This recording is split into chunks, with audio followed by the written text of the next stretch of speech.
अल्लाह अल्लाह क्या मुबारक नाम है, अल्लाह अल्लाह आशिकों का काम है, अल्लाह अल्लाह तू मेरा सत्तार है, अल्लाह अल्लाह तू मेरा गफ्फार है।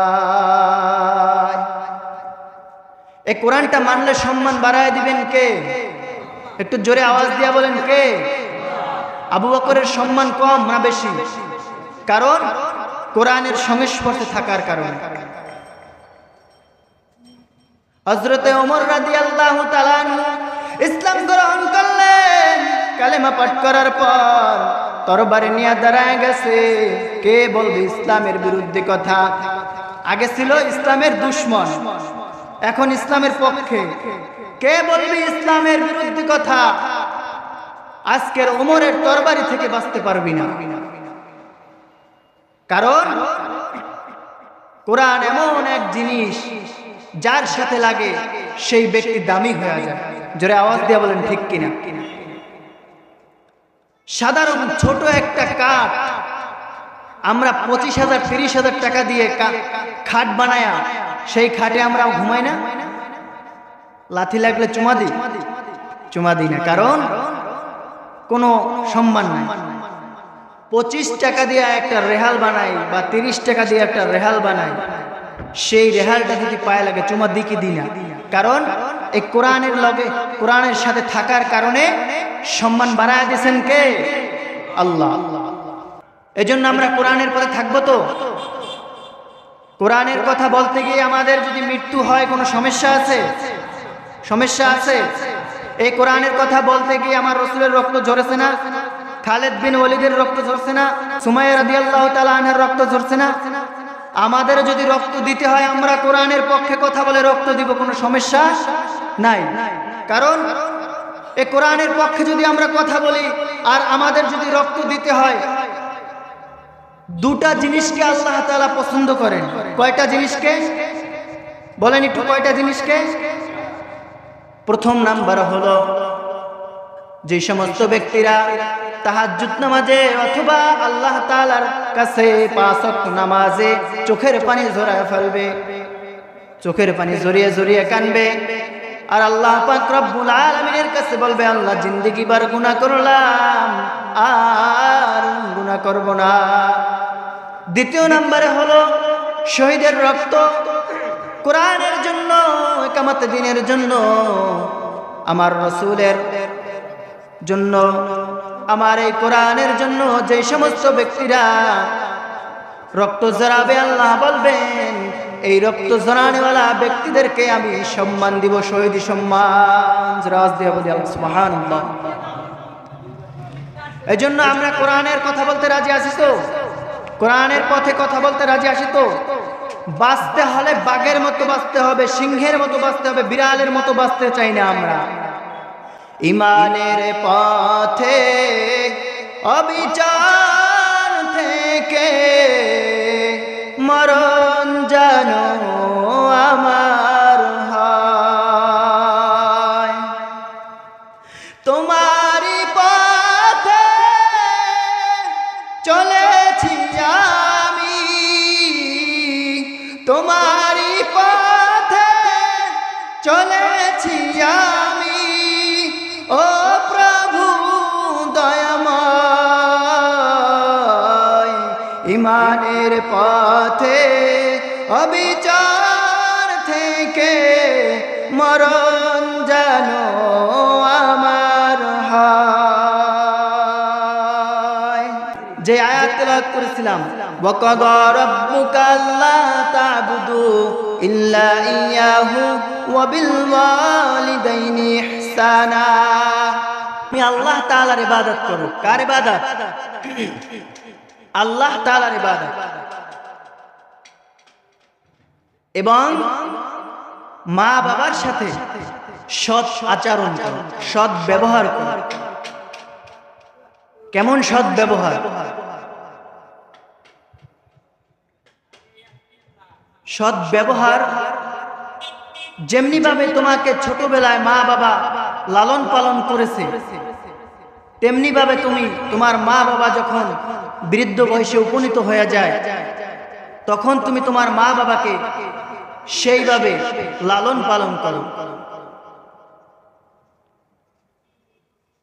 ইম্মা ইয়াবলুগান্না ইনদাকাল কিবারা আহাদুহুমা আও কিলাহুমা ফালা তাকুল লাহুমা উফিউ। জানো তোমার মা বাবা বৃদ্ধ বয়সে এমন আওয়াজ না করে, এমন কষ্ট না পায় যে এই কষ্টের কারণে তাদের অন্তর থেকে উহ বাহ শব্দ বের হয়। অনেক সন্তান দুনিয়ায় আছে মা বাবাকে কষ্ট দেয়, বুঝে না, তারা না বুঝে মা বাবার সাথে খারাপ ব্যবহার করে। কিন্তু মহান রব্বুল আলামিন বলেছে তোমরা মা বাবার সাথে সৎ আচরণ করো, সৎ ব্যবহার করো, মা বাবাকে ভালোবাসো। আমরা বিভিন্ন জায়গায় খবর পাই যে মা সন্তানকে এত ভালোবাসে, রাত্র গভীর হয়ে যায়, সন্তান বাইরে থাকলে মা বাড়িতে আসলে সন্তান একবার নক করলেই দরজা খুলে দেয়, আছে না নাই? কিন্তু সন্তান বুঝে না মায়ের মোহাব্বত, বাবার মোহাব্বত কেমন। রাসূল সাল্লাল্লাহু আলাইহি ওয়াসাল্লাম বলেছেন, যে ব্যক্তি মা বাবার দিকে সুনির্দিষ্টে তাকাবে, নেক নজরে তাকাবে, প্রত্যেকবার তাকানোর মাধ্যমে আল্লাহ পাক রব্বুল আলামিন এক একটা হজের সওয়াব, কবুল হজের সওয়াব তার আমল নামায় লিখে দেন।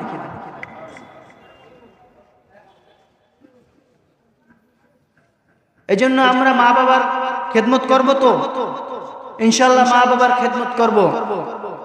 وَقَضَى رَبُّكَ أَلَّا تَعْبُدُوا। ইবাদত হবে কার? আল্লাহ তাআলার ইবাদত। শুধু নামাজ পড়া এটা ইবাদত নাকি আরো অনেক কিছু আছে? নামাজ পড়াই যে মূলত ইবাদত এটা মূলত না।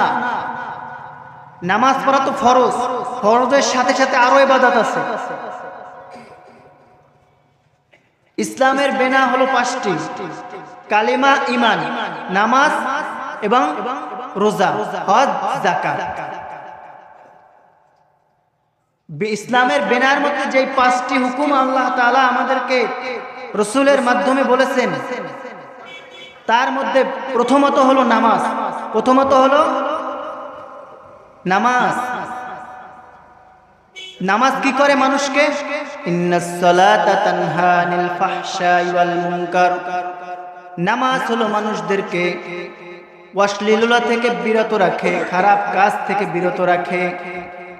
রাসূল আকরাম সাল্লাল্লাহু আলাইহি ওয়াসাল্লামের কাছে এক যুবক এসে বলতেছে, ইয়া রাসূলুল্লাহ, ইয়া হাবিবাল্লাহ, ও নবী,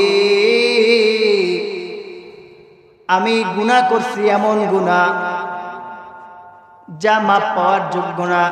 আমি জিনা করছি 99টা জিনা, এখন একটা বাকি আছে, আমি চাই যে আরো একটা জিনা করব।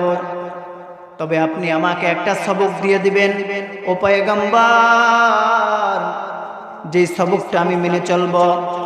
রাসূল আকরাম সাল্লাল্লাহু আলাইহি ওয়াসাল্লাম বলছেন যে আমি তোমাকে একটা কথা বললাম যে তুমি কোনোদিন মিথ্যা কথা বলবা না। কি বলছেন? কোনোদিন মিথ্যা কথা বলবা না। এই সবক নিয়ে আল্লাহর নবী সাল্লাল্লাহু আলাইহি ওয়াসাল্লামের কাছ থেকে ওই ব্যক্তি যখন চলে যায়, চলে যাওয়ার পরের দিন রাসূল করিম সাল্লাল্লাহু আলাইহি ওয়াসাল্লাম যেই কথা বলল, আল্লাহর নবী সাল্লাল্লাহু আলাইহি ওয়াসাল্লাম যুবককে বলে দিয়েছে তুমি মিথ্যা বলবা না। পরের দিন জিনা করতে গেছে যুবক, জিনা করতে গেছে। আর যখনই জিনা করার জন্য যাইতেছে, হঠাৎ করে পথিমধ্যে মনে পড়ল আমার মায়ার নবী সাল্লাল্লাহু আলাইহি ওয়াসাল্লাম আমাকে বলছে মিথ্যা বলতে পারবা না।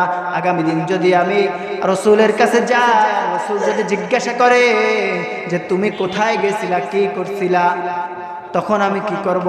তখন তো আমি মিথ্যা কথা বলতে পারবো না, তখন তো আমার বলতে হবে যে আমি জিনা করতে গেছিলাম, অতএব আমি আর জিনা করতে যাব না।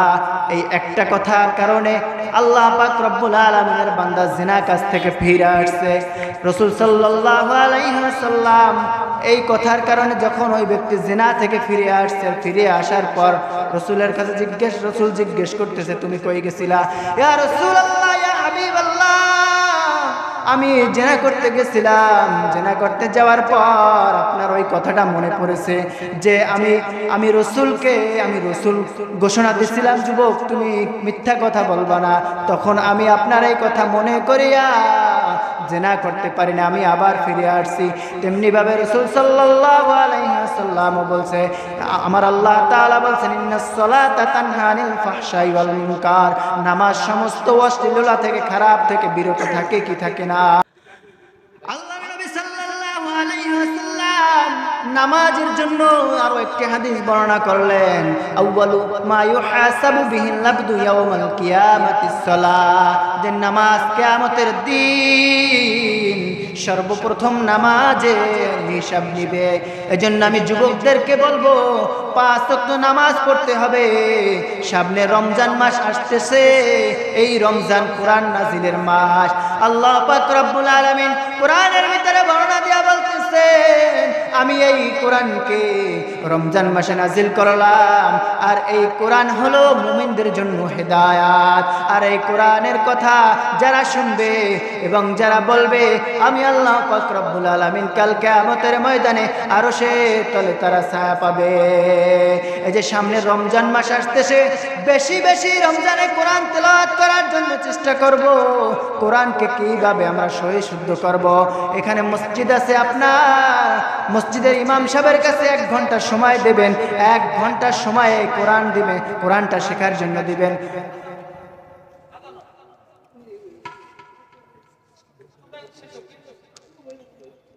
মোহতারাম হাজিরিন, কোরআন আল্লাহ তাআলার কিতাব, সামনে রমজান মাস আসতেছে, আমরা শিখব। এখানে মসজিদ আছে, এই মসজিদে ইমাম সাহেব আছে, অথবা কোনো ছাত্রের মাধ্যমে আমরা কোরআন শিখব। আল্লাহ তাআলা আমাদের কোরআন শেখার তৌফিক দান করুন, সকল বলে আমিন।